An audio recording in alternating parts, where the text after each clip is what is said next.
about 100 new people joined. So I'll just say like one last time that we got the results back, at least the initial feedback from the auditors, and everything is working great. We got a little bit of feedback on something that could be made slightly more efficient, but no bugs, no issues, no logical issues. Everything's great, and that means that we don't have to do some major redeployment or anything like that to go live on the first. So we're very confident on this first date. Uh, Now, to discuss something that I was thinking about earlier today, which I'm very excited about, something that's super bullish for launch and after launch, but especially for launch. Uh, the way that we handled crediting was that people were credited either single asset dogs or LP tokens. And what was and if they were credited single asset dogs, then they were able to claim their single asset dogs. If they were credited LPs, they had a choice to either claim those LPs or claim the same USD value of single asset dogs. And a significant amount of people decided to claim single asset dogs because you have more options if you do it that way. You can then add liquidity and get into the V2 pools. You can get into the dog pound. You're not in that LP vesting contract, so you have a lot more options. And because a significant amount of people decided to credit themselves single asset dollars instead of LPs, we have a significant amount of leftover LPs, because if they decided to get the single assets instead of the LPs, what the initial idea is that those LPs would sit in the contract and not be able to be claimed by anybody, because you lose that allocation to be able to claim them once you decide to claim the single assets instead. And that just creates locked decentralized liquidity, more locked decentralized liquidity for the dogs token. But there's a better way to do it, and this is what I was thinking about this morning, and it's very exciting. So those additional LPs, instead of just having them sit in the contract and not be really utilized, or they're utilized in a sense because it's locked decentralized liquidity, that's a good thing, but it's not being utilized in the most optimal way. The most optimal way to use it, which is to really put that capital to work, especially since we have no issue with liquidity on the dogs token. First of all, off the top of my head, I don't remember how much liquidity is, but it's something like, I don't know, 24 million or so very high, right? I don't know, but it's something very high. So there's plenty of liquidity there to launch. And also, now the only way that you can farm animal farm pig tokens is by adding liquidity to dogs. So there's going to be a ton of liquidity for dogs. So the best way to utilize these additional LP tokens that were not credited, which would otherwise just be sitting in a contract locked forever, is to unpair that liquidity and take the dogs, which would be on the sell side of the books, and burn them, remove them from circulation, and take the BNB and the BUSD and add it back to the buy side of the order book, creating buy pressure. So you're still adding that liquidity back to the liquidity pool, but you're doing it in a way that creates price appreciation.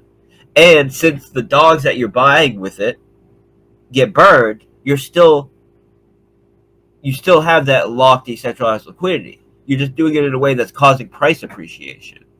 And we're crunching the numbers now to find out exactly how much additional liquidity we'll have to be able to do this kind of thing. But likely and potentially it's going to be millions of dollars. And we're going to determine the best way to utilize it. And this will be made public, obviously, before we we put any of this capital to work. But the way I would like to utilize it is use a good portion of it to add back to the liquidity pool, only to the buy side of the liquidity pool, and then burn those dogs, and use a portion of the BNB and BUSD for dog pound and pig pen injections. So the dog pound, the way that's going to work, from a detailed perspective, the way that these payouts are going to happen is every time someone swaps the dog token, the 2/3 of the tax applied is swapped for BNB and sent to the dog pound vault. Now, the dog pound vault pays out 3% of its balance daily. So what this means is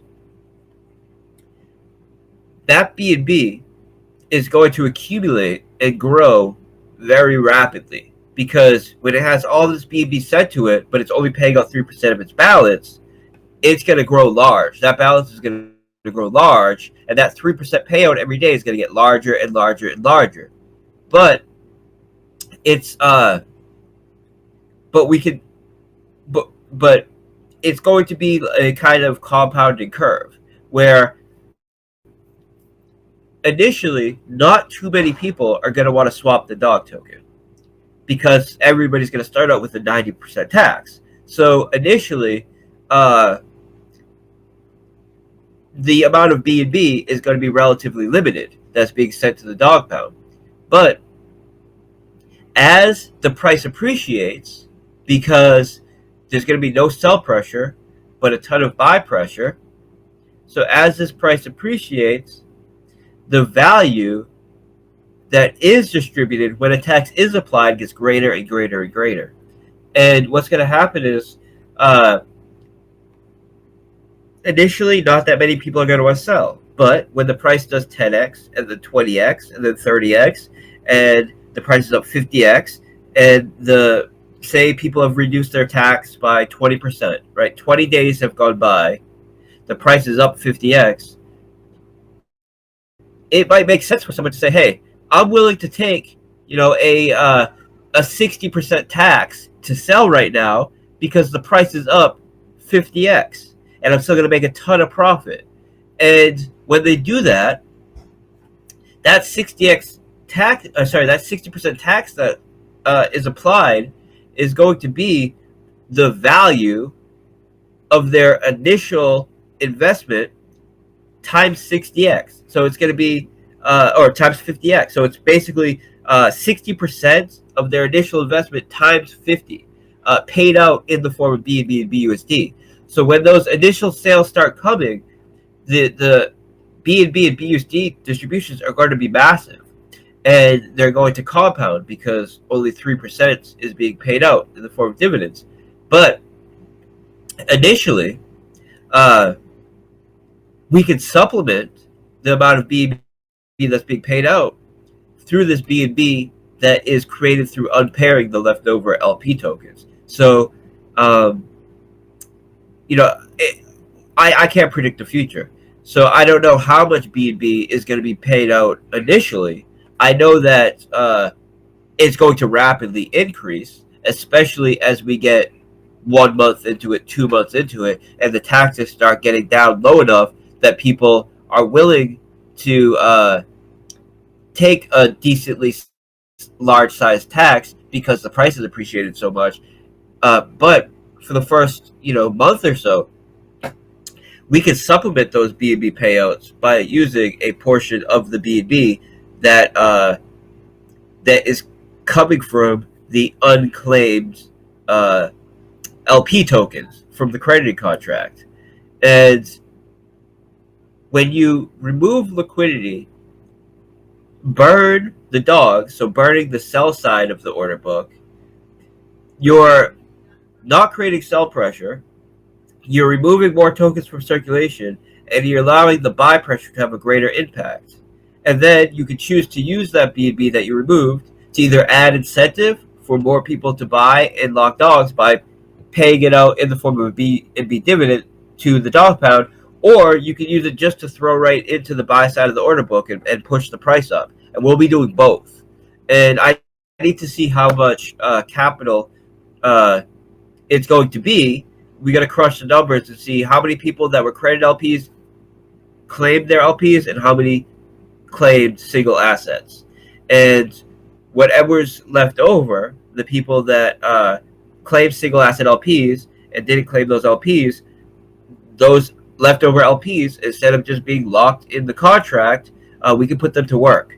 So, I was just thinking about this morning because I was thinking about the new bullish game theory that we have added to the animal farm in regards to the drip token. So, oops, I just dropped a glass straw. So, people that I know there's people here that are in Hex, right? And I don't often talk about other projects, and if I do, I try to make it positive, right? But unless I'm letting the community know, hey, this project just launched and it has an exploit, right? Which I've done plenty of times. But other than that, I like to speak somewhat positively if I'm going to mention another project.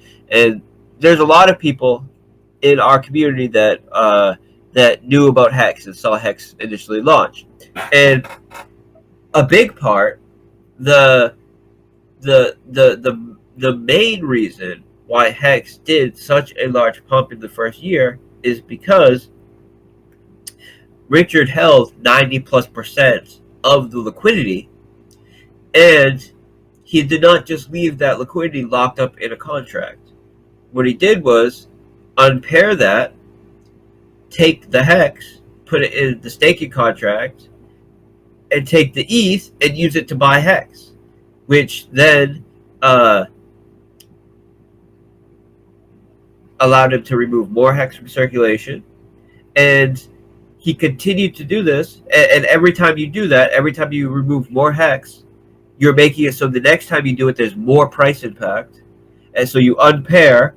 Now when you buy, you're going to have a greater impact because there's a more shallow liquidity pool. And then when you buy back and you get that additional, those additional tokens, now the next time you do it, it's going to have an even greater impact.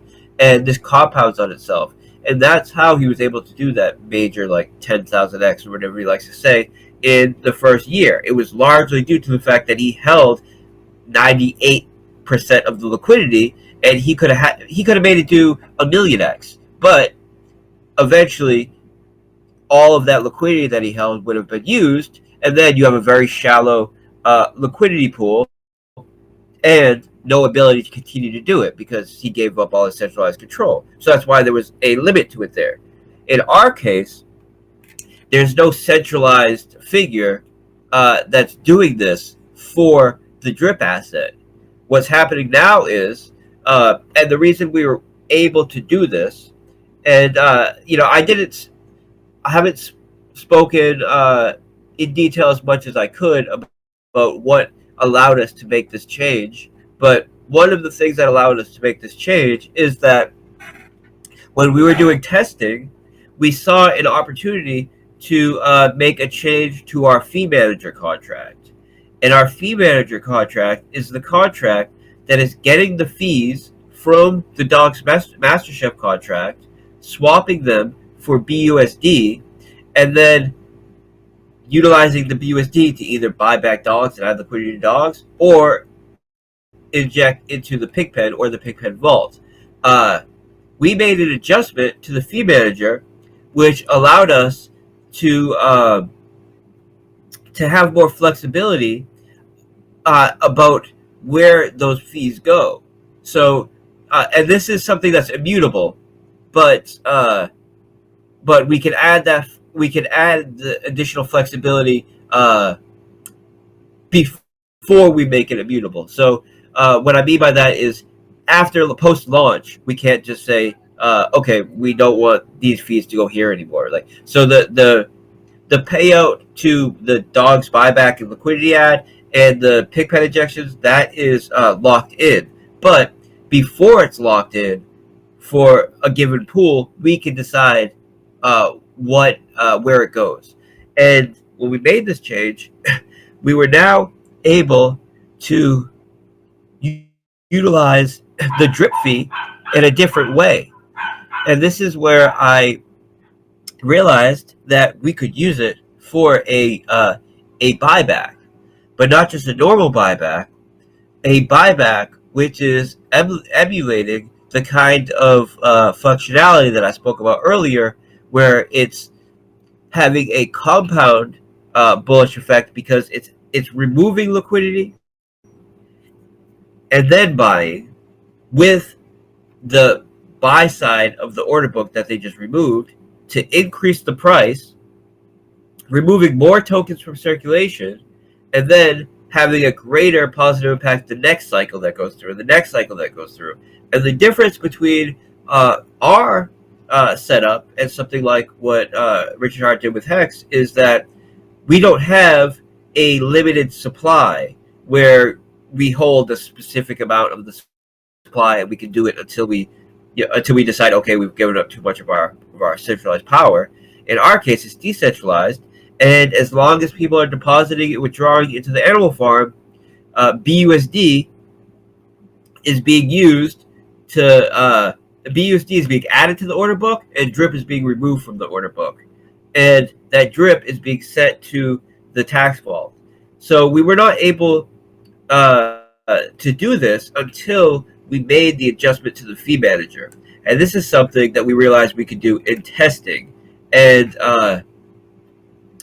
then once we realized we could do this in testing, we had to make the decision whether we decide to go with it as it was or we make this change.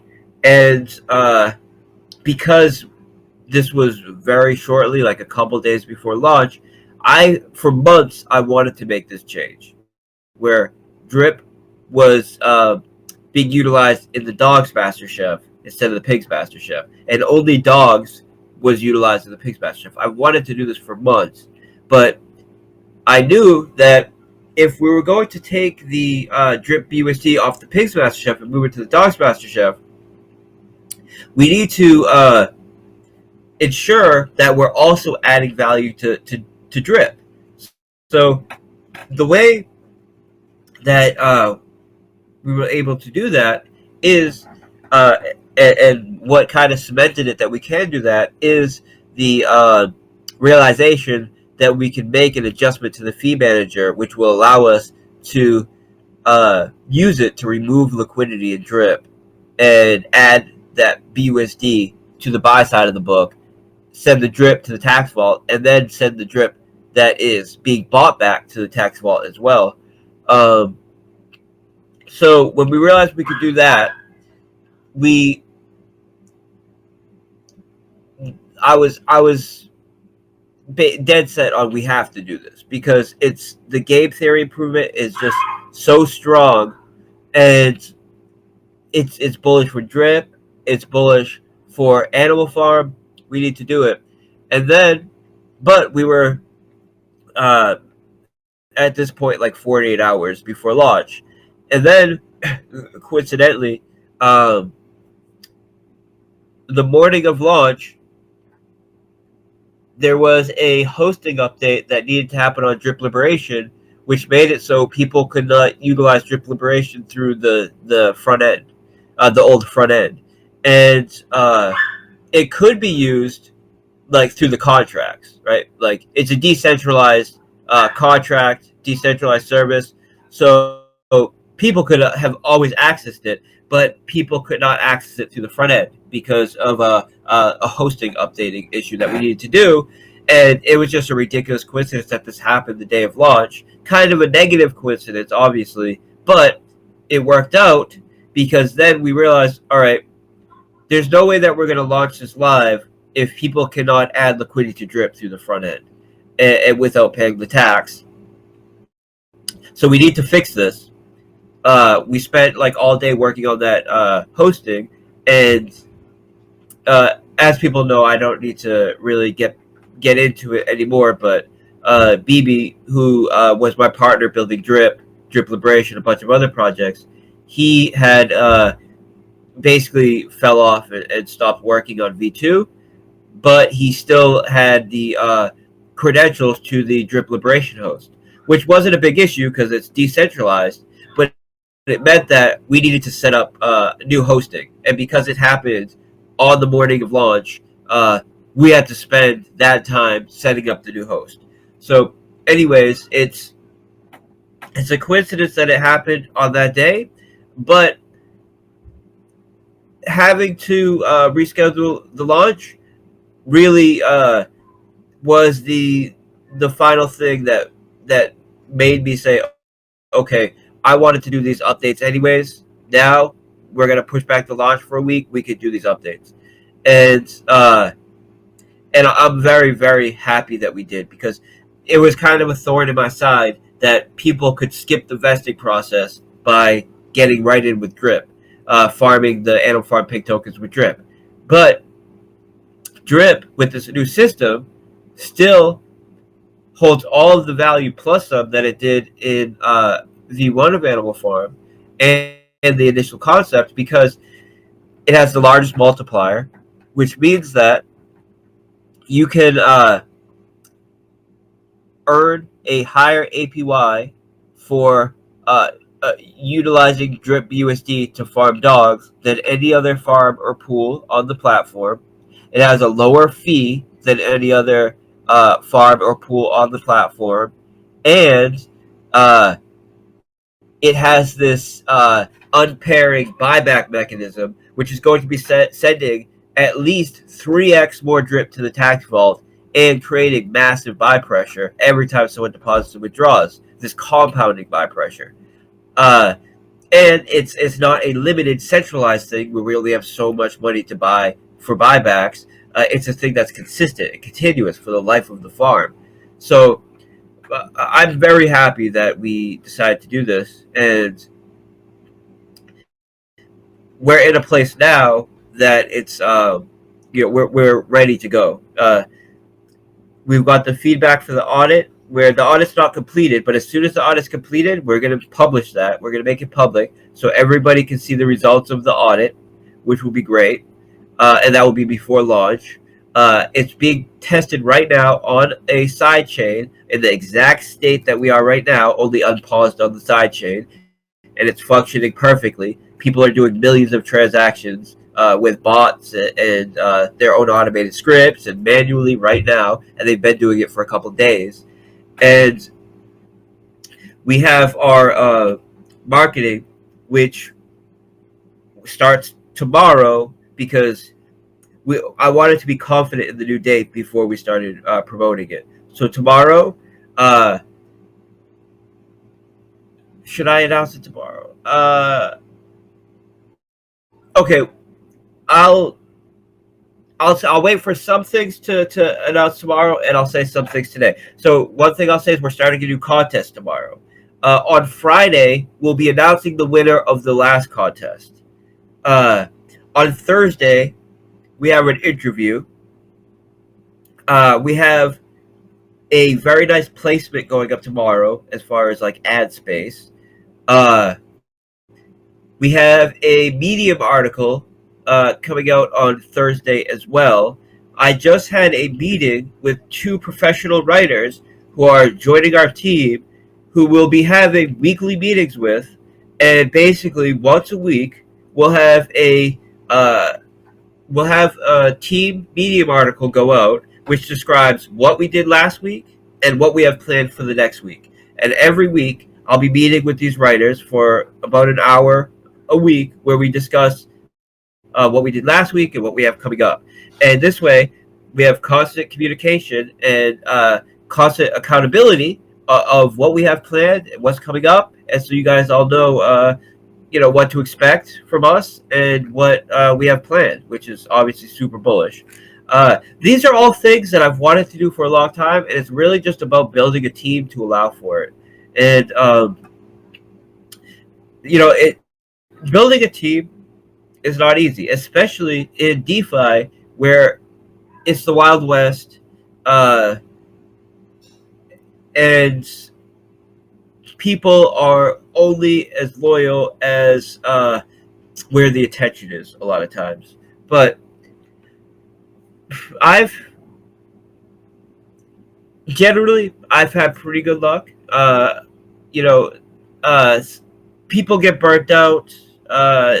You go through partners and this kind of thing, but generally, everybody that's been a part of my team has been a intelligent, loyal person who had the best intentions for everybody, and I'm including Sads in this. I'm including BB in this. These guys are very intelligent. They're very good guys. They're very loyal. They're very skilled. But it takes time to really build a team that are going to be there for the long term. And the developers I have that I'm working with right now, the project manager that I have in place right now, the CMO that I have in place right now, are just fully devoted and really a major improvement for what we've been working with in the past. I'll say that. And they're great guys. So we're in a really good place right now. But as I was saying, the writing thing, getting out like weekly articles, all this stuff, these are things that I've wanted to do for a long time, and it's just about getting the right people in place. And we're doing that. We're making constant improvements. We just brought on these 2 writers. I had brought on a project manager, Stonecutter, who has been an amazing help for the past like 5 or 6 years. Right, he's been a part of our community, and he really helped take some of the load off, off the tasks I need to do. But he didn't have much experience in project managing. I brought him on because he's just a very great, helpful guy that I know could trust. But he's going to be taking more of a community role now, where he's going to be doing like moderation in the chat and handling a lot of the community stuff. And over the past couple of weeks, we've been onboarding a new project manager who has many years experience doing project managing from an engineer's perspective, and he's worked with several like very large entertainment companies managing their projects, and he's really helping us get things aligned and really just get things running as efficiently as possible in a way that we've never done. And a lot of this stuff is just starting to come into play. So we've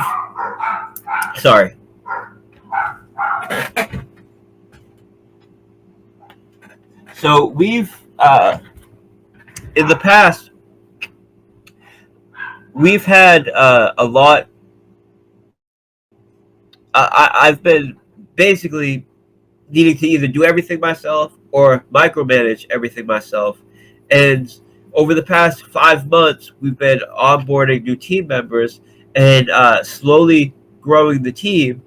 But Animal Farm is something that we started building a fairly long time ago. So there's a lot of overlap where some of the people that were working on it initially still had to be part of it to some degree, and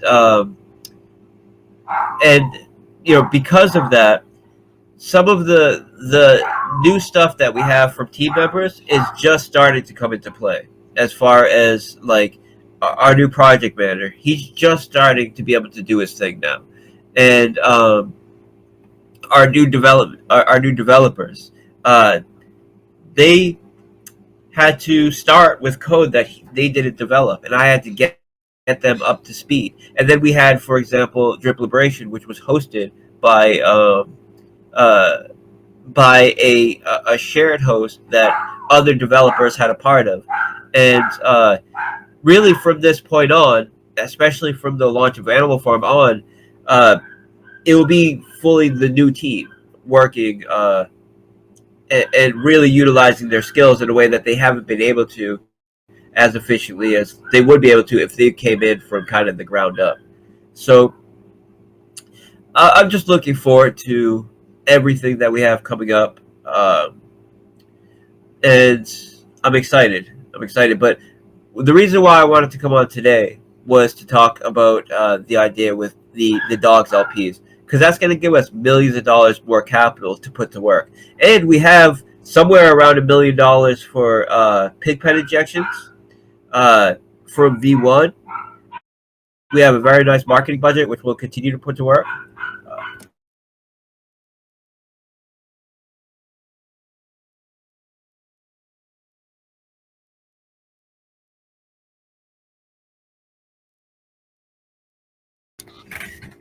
Sorry, I got family over, and they're making my dogs bark. Uh, Everybody knows what it is, right? My dogs are a part of every AMA and every interview at this point. Um, so, it's just I'm very happy that we decided to make these changes to the game theory, because if it wasn't done, it's something that I probably would have regretted, right? And there's nothing else that I can think of that would be an improvement to Animal Farm. Like it's as optimized as could possibly be, and this adjustment isn't something that's new, right? In the sense that I knew that this could be an improvement. I've known that this could be an improvement for months, and it was just a matter of if we move Drip to the Dogs Master Chef, how do we ensure that it creates additional value for Drip? And doing the adjustment to the fee manager on the Master Chef was what allowed us to be able to do that, because now we could use that as a buyback mechanism. So we have some major announcements coming tomorrow as far as the new contest, new marketing. We have an interview happening on Thursday. On Friday, we have a new Medium article coming out, and it'll be the start of our weekly Medium articles on this Thursday. On Friday, we are going to announce the winner of the previous contest. We have some new ad placements going up. There's a very large YouTuber who wants to do an interview with us. He wants to wait till after launch, though. So that will be happening potentially next week. And I think we were just, someone suggested this in the DAO, and this is something that I think is a decent idea. I'm ranked number 4 right now on Bybit as far as trading performance. So out of like 5.4 million traders on Bybit, I have the 4th greatest trading performance. And number 1 is actually not even an individual trader. It's like some index of the best 10 traders or something like that. So really, I'm in the top 3 of highest performing traders on Bybit out of 5.4 million. And I think that's something that we can utilize to get some interviews, right? So there's all of these big YouTubers who are having people come on to talk about their trading strategy. And these people are, who even knows if they're good traders? Half of them are like trading on demo accounts that the exchanges give them, so they can show referral links to the exchanges, right? That's a lot of these guys. That's what they're doing. They're making money through selling indicators, which are like open source indicators that they just close source and put their name on it, and they're showing referral links and nonsense scam courses and that kind of thing. But still, they get these invites on these major YouTubers, and I have a feeling that we could probably leverage this, my ranking right now on Bybit, to get some major interviews. So we just spoke about that in the marketing meeting as well, and we're gonna try to do that. I didn't even know that there was like a ranking or leaderboard or anything. I was going through on Bybit. If you do a certain amount of trading, you get VIP accounts, and that gives you like savings on order flow and all of this stuff. So I was clicking on that to see what my like how much I've saved on order flow and all of that, and it says ranked number 4 under my name. So I'm like, oh, what is this? I click on it. It takes me to the leaderboard, and I'm sitting the fourth highest performing person on Bybit right now as far as trading. I was, I've always said, I said months ago that you could put me up against anybody, any retail trader, trade for trade over 6 months or a year, and I'm going to beat them.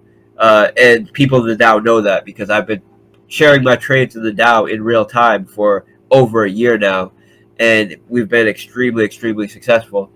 But to see that I have that kind of ranking was a little bit shocking, but it's cool, right? I never thought, like when I was building the system 5 years ago that I use today, that that it would be that effective, but it's rewarding.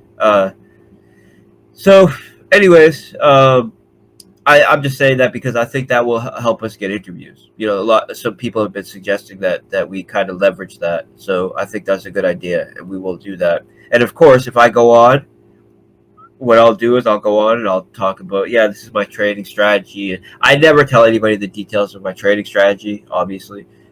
Anybody that tries to sell you a course who's going to teach you how to trade or anything like that, either they're going to teach you very, very basic stuff, which you can find online for free, and there's no edge to it really, or it's just a scam. There's no one that's going to tell you their edge. That's a real successful trader.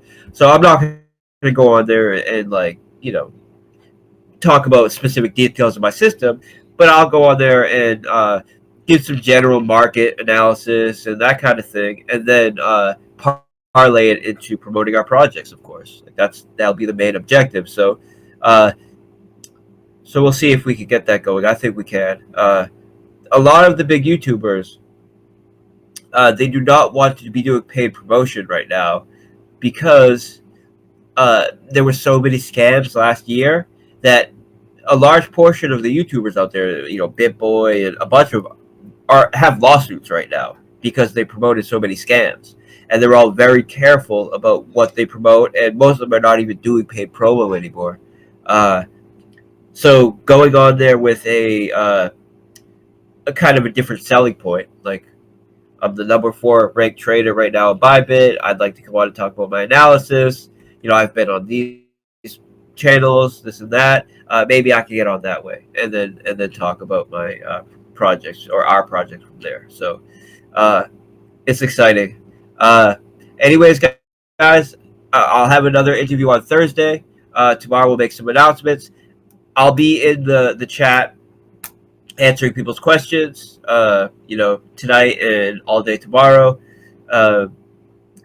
We have a major auditing meeting tomorrow. Today we got like an update, but tomorrow we're going to get some closure on the audit. So that's we get a big day tomorrow, between marketing, auditing news, and everything preparing for launch. So that's it. It was an impromptu thing. I was just excited because I just kind of realized we're going to potentially have millions of more dollars to do BNB injections and price appreciation with capital that would otherwise just be sitting in a contract. So I appreciate all of you. Thank you very much. And we're going to win, guys. Thank you. Bye.